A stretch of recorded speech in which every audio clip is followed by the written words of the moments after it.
En el verano de 2019, viví una experiencia muy extraña mientras trabajaba, y si no les molesta, me gustaría compartirla con ustedes hoy. Trabajaba para una empresa de hidrosiembra en el centro de Carolina del Norte. Nuestro trabajo consistía en conducir camiones cargados con una mezcla líquida de semillas, mantillo y fertilizante a sitios de construcción de carreteras para revegetar terraplenes y medianas. Es el tipo de trabajo que cuando la gente escucha el nombre, no tienen idea de lo que significa. Ese verano, el Estado tenía un proyecto enorme a lo largo de un tramo de carretera rural que atravesaba zonas boscosas y extensas, salpicadas de tierras bajas pantanosas. Era tarde. Mi jefe me dijo que saliera antes del amanecer para empezar a hidrosembrar un terraplén recién terminado. Temprano en la mañana, alrededor de las 5 de la madrugada, llegué al sitio remoto, acompañado por un compañero de trabajo al que llamaré Jaime. Aparcamos cerca de la entrada a un camino de tierra. Había una niebla espesa por todas partes, limitando la visibilidad. Estábamos a como 1,5 kilómetros de la carretera principal, rodeados de altísimos pinos y cipreses. La oficina lateral del contratista, esencialmente un tráiler, estaba oscura y cerrada, así que no había nadie más alrededor.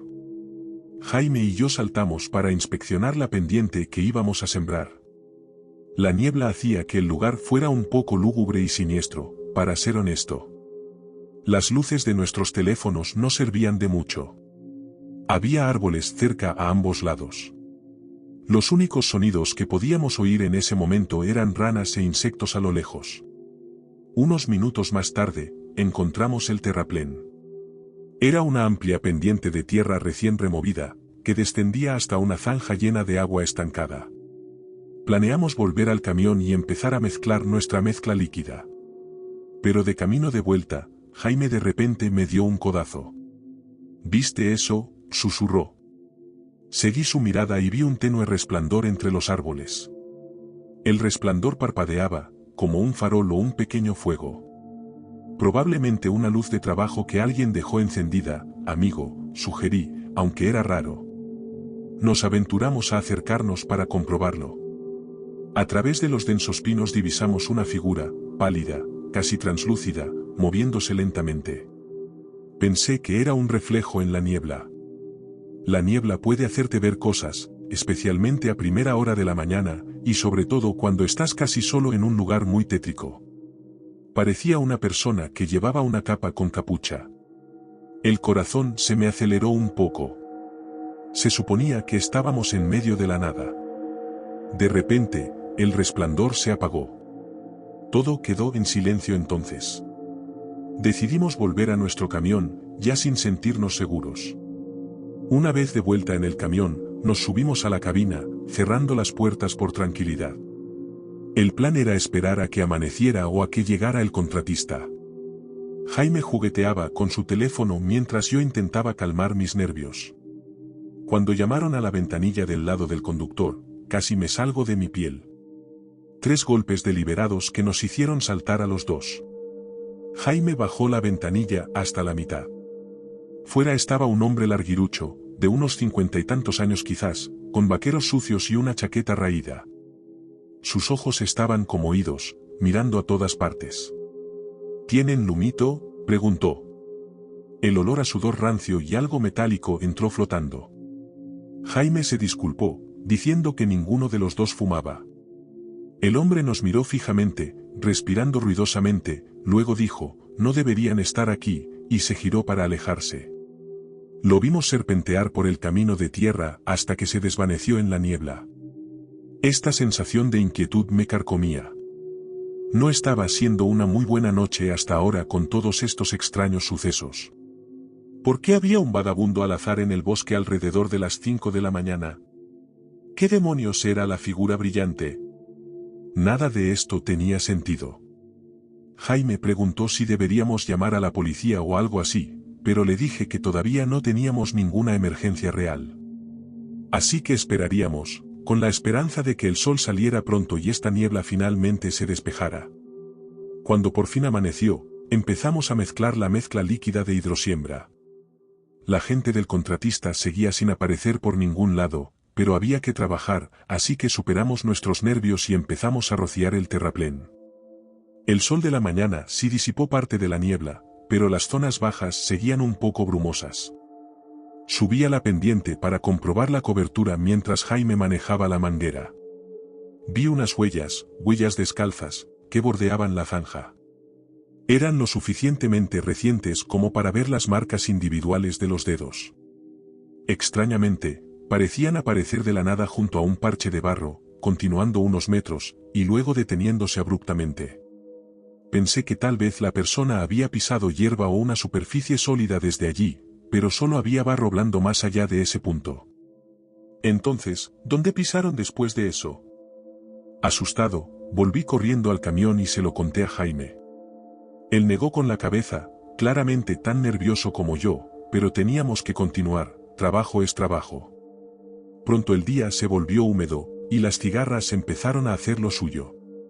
El contratista finalmente apareció alrededor de las 9 de la mañana, disculpándose una y otra vez por su retraso. Le describimos al vagabundo que vimos. Nos dijo que nadie vivía por aquí.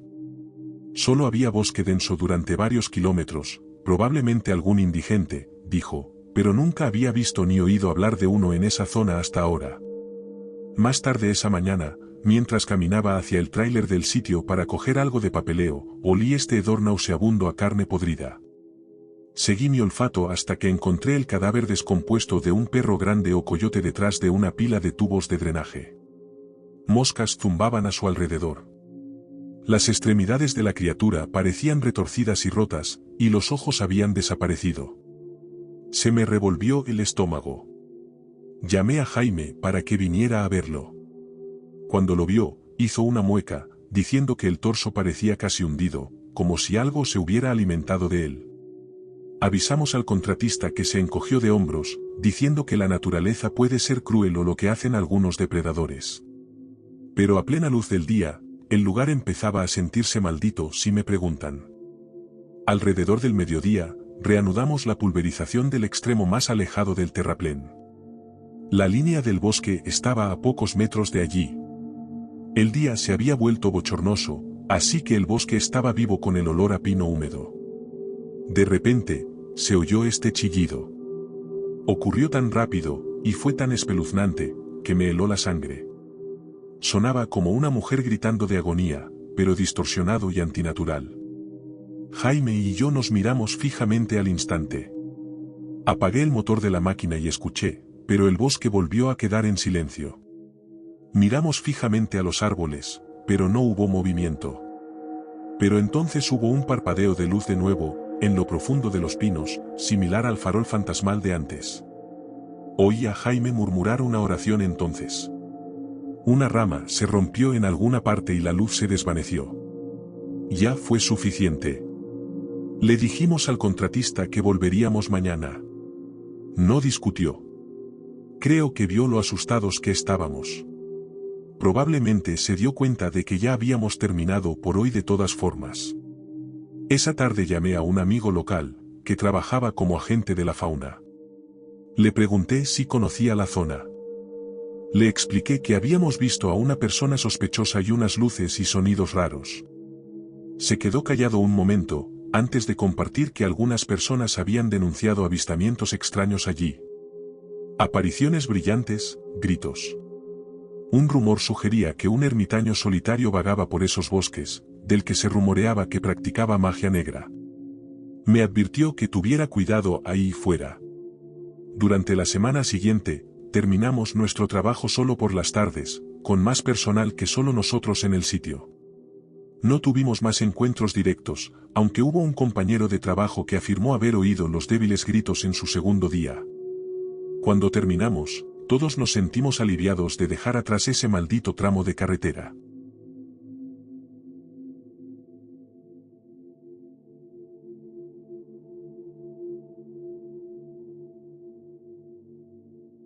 Soy guardabosques en las Secoyas Rojas, y tengo algo que contarte. Bueno, el título de esta historia lo dice todo.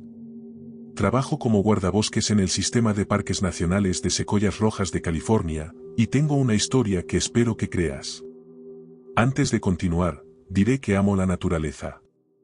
No estaría en este trabajo si no fuera así, pero parece profundamente humano tener una sensación inquietante y misteriosa cuando estás afuera de noche en la naturaleza, solo.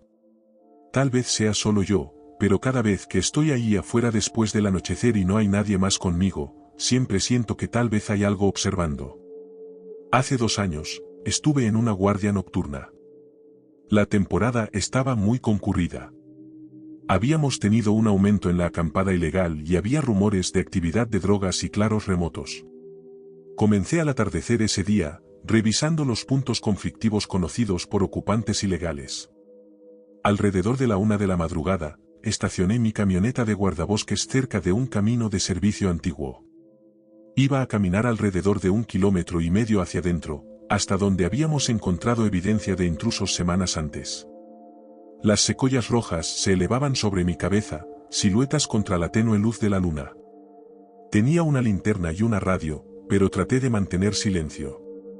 El bosque tenía ese tipo de silencio inquietante, y todo lo que escuchaba era el crujido ocasional de alguna criatura pequeña moviéndose por ahí.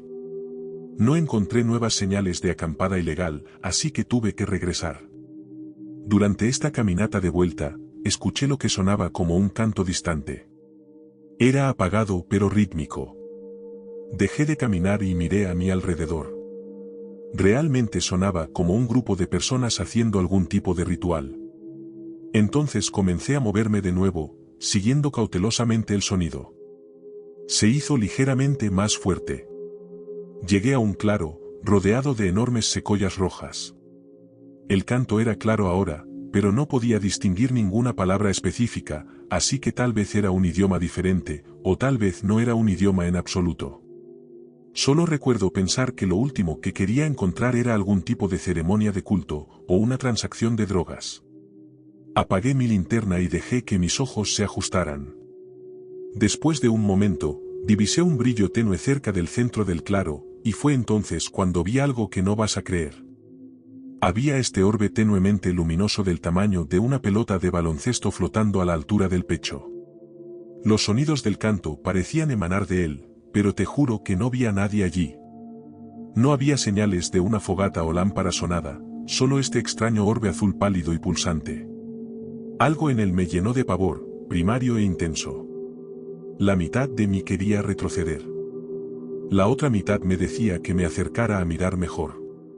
Tal vez era algo del espacio, algún tipo de objeto extraterrestre, o tal vez era sobrenatural.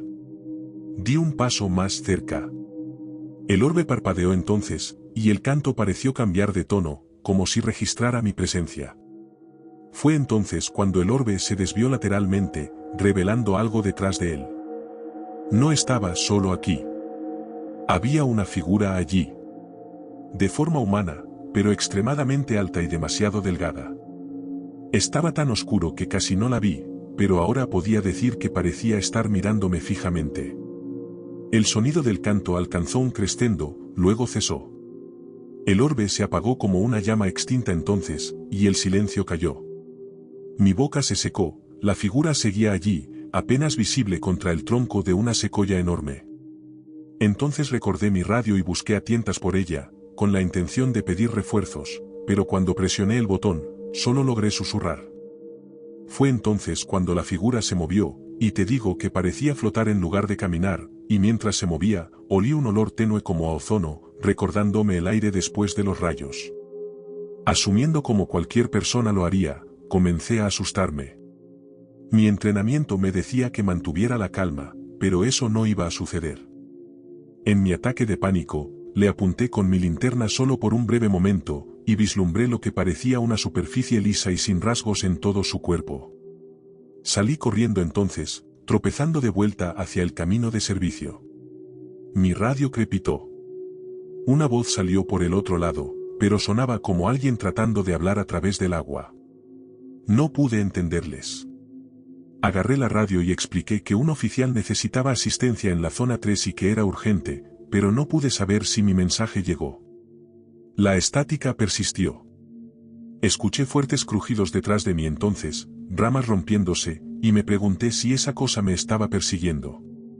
Corrí a través de esos bosques golpeándome contra ramas y helechos en la oscuridad. No podía mantener mi linterna firme. Estaba más concentrado en escapar. Pero no importaba lo rápido que me moviera, sentía como si algo estuviera justo detrás de mí. Finalmente, divisé los tenues reflectores de mi camioneta. Salté al asiento del conductor, encendí el motor y salí de allí a toda velocidad con el acelerador a fondo. De vuelta en la estación de guardabosques, temblaba tanto que apenas podía llenar mi informe de incidente. Cuando le conté a mi supervisor, se mostró escéptico, comenzó a acusarme de haber consumido sustancias en el trabajo. Logré convencerlo de que enviara un pequeño equipo, así que lo hizo a la mañana siguiente. Encontraron el claro, supuestamente, pero no había evidencia de ningún grupo, ninguna evidencia de que alguien hubiera estado allí excepto yo. Mis colegas trataron de asegurarme que podría haber sido un búho o un ciervo lo que me asustó en la oscuridad, pero Dios, eso era tan molesto. Les conté lo que vi. ¿Cómo haría un búho o un ciervo una luz como un orbe? Era como si no importara cuántas veces contara mi historia y la explicara, la gente inventaba sus propios detalles y los usaba como excusa.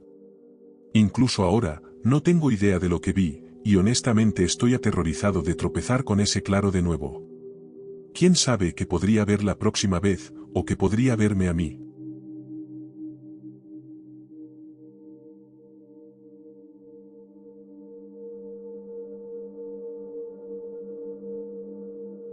He pasado la mayor parte de mi vida adulta hurgando en la Tierra, y eso no es una exageración. Me llamo Ernesto, y soy entomólogo, o más específicamente, un especialista en invertebrados del suelo que se enfoca en lombrices de tierra. Me han fascinado desde niño, cuando volteaba piedras en el patio trasero para ver qué se retorcía debajo. Hay algo en estas criaturas modestas que encuentro infinitamente intrigante. La forma en que airean el suelo, reciclan nutrientes y, en general, mantienen los ecosistemas saludables desde la base. Esa fascinación fue lo que me trajo a Florida el verano pasado, donde estaba en una misión para un grupo de investigación ambiental financiado por mi universidad. Se suponía que sería un estudio de campo rutinario, aunque un poco húmedo, de un mes de duración en un área forestal protegida. En cambio, encontré algo que todavía me da escalofríos cada vez que lo recuerdo. El bosque en cuestión se encuentra en la periferia del Bosque Nacional de Ucale, aunque no en las partes más transitadas donde frecuentan los turistas. Esta era una porción más pequeña de tierra protegida que se fusiona con propiedad privada. Es hogar de una sorprendente variedad de plantas y animales. Palmito enano, robles antiguos cubiertos de musgo español, rodillas de ciprés asomándose a través de los pantanos, y un laberinto de senderos de caza que serpentean entre pinos. Donde establecí mi campamento base, el dosel era tan denso en algunos lugares que el sol de verano apenas alcanzaba el suelo. Lo que sí llegaba al suelo era mucha humedad, filtrándose de los humedales y saturando la tierra. Condiciones perfectas para las lombrices de tierra. Llegué a mediados de junio, justo al comienzo de la temporada de lluvias. El plan era sencillo. Recolectar muestras de suelo y lombrices cada mañana, documentar la diversidad de especies y luego realizar pruebas básicas en mi laboratorio improvisado, una vieja casa rodante convertida en estación de investigación, por la tarde. El viaje fue tranquilo al principio. Solo yo, mi red de trampas de campo, unos cuantos baldes y un montón de equipo técnico.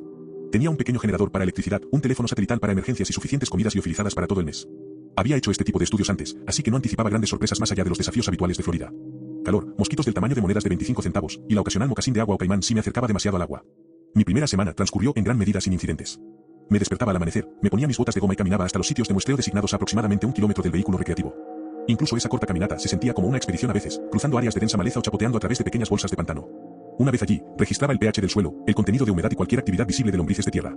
Luego recolectaba algunos especímenes utilizando un método básico de extracción con mostaza líquida, básicamente vertiendo un irritante suave en el suelo para incitar a las lombrices a subir. Registré cada especie que encontré. Las nativas del sureste habituales, además de algunas lombrices invasoras que probablemente llegaron de contrabando en tierra para macetas o cebo de pesca. Por la noche, leía bajo una linterna o escribía mis notas en una computadora portátil resistente, arrullado por el coro de cigarras.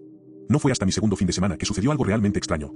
Lo recuerdo claramente porque el día había sido abrasadoramente caluroso y había sudado mi camisa al menos 2 veces. Esa noche, salí del vehículo recreativo para refrescarme en el crepúsculo.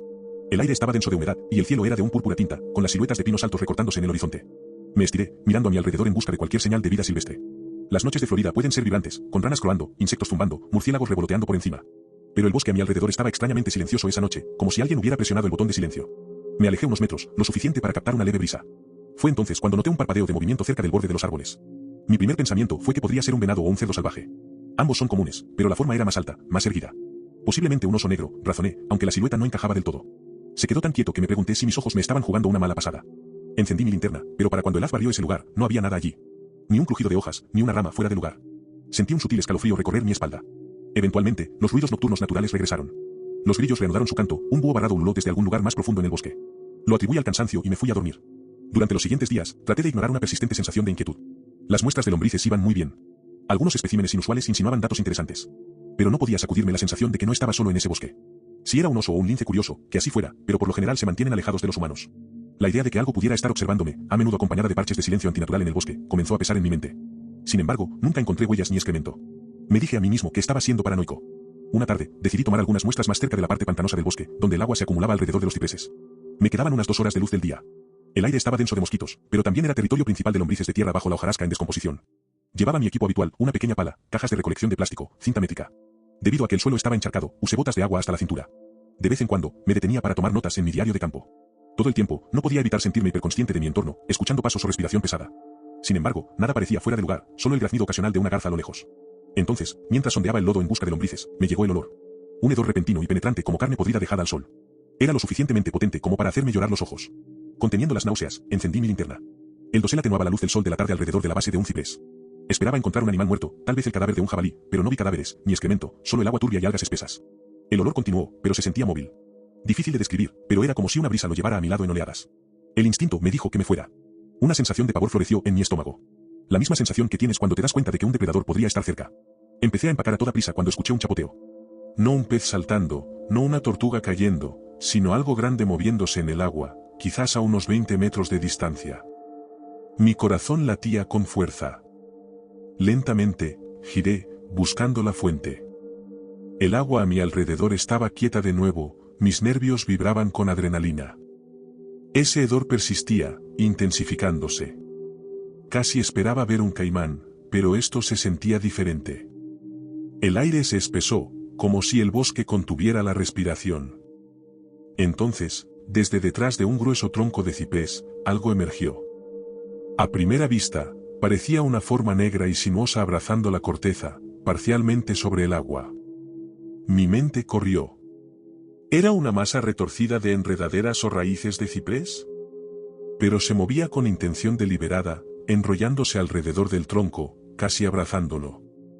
El haz de mi linterna temblaba en mi mano, revelando una piel resbaladiza y correosa del color de hojas podridas. Sin extremidades distintas, pero vislumbré un torso alargado. Luego estiró hacia adelante, un apéndice o cabeza huesuda moviéndose como para mirar alrededor del tronco. No vi ojos, pero sentí el peso de su atención. Me congelé, atrapado en una mirada surrealista con esta cosa. Todo mi cuerpo me decía que corriera, pero el miedo me inmovilizó en su lugar. El hedor era abrumador ahora, como azufre y pescado rancio. Sin previo aviso, la forma se deslizó alrededor del tronco con una fluidez antinatural, causando ondas en el agua. Dejé escapar un grito ahogado y tropecé hacia atrás, casi perdiendo el equilibrio en el pantano. Ese movimiento brusco pareció sobresaltarlo. Un escalofrío recorrió a la criatura y se retiró a medio camino detrás del tronco de nuevo, justo lo suficiente para que pudiera ver los bordes de lo que podría ser una cabeza o torso. Vi un destello de algo, dientes, espinas. Los detalles se perdieron en la penumbra. En un estallido de energía desesperada, dejé caer el equipo de muestreo, giré y chapoteé lo más rápido que el lodo espeso me permitió. El pánico se disparó en mi pecho. Cada paso se sentía como si estuviera caminando por arenas movedizas. Detrás de mí, escuché un chapoteo húmedo, un arrastre pesado, como si la cosa me estuviera persiguiendo. No me atreví a mirar por encima del hombro. Ramas afiladas y rodillas de ciprés se engancharon en mis botas de agua, casi haciéndome tropezar varias veces. Finalmente, llegué a un terreno ligeramente más firme. Medio corrí, medio me arrastré a través de un parche de palmito, ignorando las picaduras de zarzas y las picaduras de insectos. Todo el tiempo, escuché ese movimiento lento y arrastrado detrás de mí, acompañado de chapoteos superficiales y ocasionales siseos o gorgoteos bajos. Parecieron horas antes de que irrumpiera en un tramo más abierto del bosque, mis pulmones gritaban por aire. Los sonidos de arrastre se desvanecieron, reemplazados por el zumbido habitual de ranas y grillos. Solo entonces me atreví a mirar hacia atrás. El bosque detrás de mí parecía normal, agua turbia, cipreses, sombras. No había señales de esa abominación, ni huellas, solo una sensación de pavor aplastante. Mi corazón latía con fuerza mientras tropezaba todo el camino de regreso al vehículo recreativo, sucio, empapado y al borde de la histeria.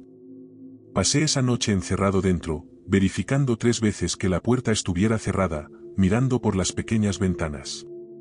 Dormir fue imposible. Mi mente seguía reproduciendo los movimientos de la criatura, el hedor, la sensación de ser cazado. Por la mañana, estuve tentado de empacar e irme, pero mi orgullo, y el contrato vinculante para mi estudio de campo, me hicieron dudar. Me convencí de que podría haber sido un caimán gravemente herido o una serpiente grande infectada con algún hongo o crecimiento. El lado racional de mí exigía una explicación, así que me di un día para recoger mi equipo del sitio del pantano. Luego, reubicaría mis puntos de muestreo a terrenos más altos, con la esperanza de no volver a pisar ese parche acuoso. Cuando regresé a esa área a la luz del día, llevé un cuchillo de caza y un machete. Mis botas de agua se sentían como una responsabilidad, así que me limité a los bordes, pisando con cuidado en suelo más firme. El hedor había desaparecido, reemplazado por el olor habitual a humedad de la descomposición del pantano. Mis baldes y la pequeña pala que había abandonado estaban donde los había dejado caer, aunque embarrados y parcialmente sumergidos.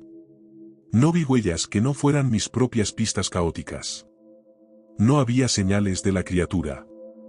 Si dejó alguna marca, el agua fangosa las había ocultado. Un alivio me invadió, pero era frágil. Rápidamente recuperé mi equipo y me fui, decidido a hacer el resto de mi muestreo en un sector diferente del bosque. Ese día me negué a adentrarme más en el pantano. En cambio, establecí nuevas parcelas de muestreo cerca de mi vehículo recreativo, en una zona de suelo más arenoso con menos bolsas de agua estancada. Mis datos podrían ser menos diversos, pero al menos mis nervios no estarían al límite. Por un tiempo, pareció que tal vez había alucinado ese horror. El estrés puede hacer cosas extrañas, ¿verdad? Pero cada noche, a medida que se acercaba el crepúsculo, me ponía ansioso. Seguía escuchando débiles chapoteos o vislumbrando formas oscuras entre los palmitos en mi visión periférica. A veces, el bosque se quedaba en silencio sin razón aparente, al igual que aquella noche en que vi por primera vez la forma. Mi mente racional trató de descartar esto como fenómenos normales de Florida, armadillos crujiendo en la maleza tal vez. Pero esa sensación de ser observado nunca me abandonó realmente. Una noche, alrededor de las 10 de la noche, estaba dentro del vehículo recreativo transfiriendo datos de mi cuaderno de campo. Las ventanas estaban medio empañadas por la humedad. De la nada, el generador falló y se apagó, sumiendo el vehículo recreativo en la oscuridad. Tomé mi linterna y salí para revisar el combustible. La luna ofrecía una iluminación mínima, pero suficiente para que viera el contorno de los árboles. Todo parecía vacío al principio, pero mientras me agachaba junto al generador, capté un parpadeo de movimiento en mi visión lateral. Algo cerca de la línea de árboles. Giré mi linterna, por una fracción de segundo, creí ver ese mismo cuerpo negro y sinuoso abrazando un tronco, reflejando el haz. Luego desapareció. Un sobresalto de pánico me invadió. A tientas rellené el generador, mis manos temblaban tanto que derramé gasolina en mi bota. Seguí escaneando el bosque, con la respiración entrecortada. Una vez que el generador volvió a encenderse, el reflector fuera del vehículo recreativo se iluminó. El resplandor no reveló una figura acechante, pero cada pelo de mi cuello se erizó. Ese fue el momento en que decidí que ya había tenido suficiente. Esto iba más allá de los peligros normales de la investigación. Llamé a mi supervisor a la mañana siguiente, usando el teléfono satelital. No mencioné el monstruo ni los avistamientos directamente. Alegué un mal funcionamiento del equipo en el pantano y dije que mi ubicación no era adecuada para recolectar los datos que queríamos. Propuse empacar temprano. El patrocinador no estaba encantado. Nuestro grupo había gastado una buena cantidad de dinero enviándome allí. Pero insistí en que las condiciones eran menos que óptimas para un estudio exhaustivo de la población de lombrices, lo cual no era del todo mentira dada mi nueva restricción de muestreo. Después de algunas idas y venidas, me permitieron terminar el proyecto prematuramente, siempre y cuando enviara los datos y muestras que ya había recolectado. Esa tarde pasé horas empacando cuidadosamente todo, manteniendo un ojo vigilante en la línea de árboles. La vista de ese pantano de cipreses en la distancia hizo que mi estómago se encogiera. Imaginé esa forma negra enrollándose alrededor del tronco, lodo acuoso goteando de su piel. Cada vez que una ramita se rompía o una brisa agitaba la maleza, casi saltaba de mi piel. Al atardecer, Tenía el vehículo recreativo listo. Encendí el motor, revisé 2 veces el campamento y salí por el camino de tierra accidentado que conducía de regreso a la civilización. Incluso mientras el bosque retrocedía en mis espejos, la tensión me carcomía. No pude evitar imaginar que esa criatura me seguía de alguna manera, deslizándose por el agua de la zanja. Una vez que llegué a la carretera principal, sentí una oleada de alivio tan abrumadora que casi lloré. Miren, todo lo que digo es que los monstruos de la noche y todas las cosas que acechan en la oscuridad, también necesitan transporte. A veces, tu autoestopista puede no ser humano, y hay mucho espacio en tu camioneta.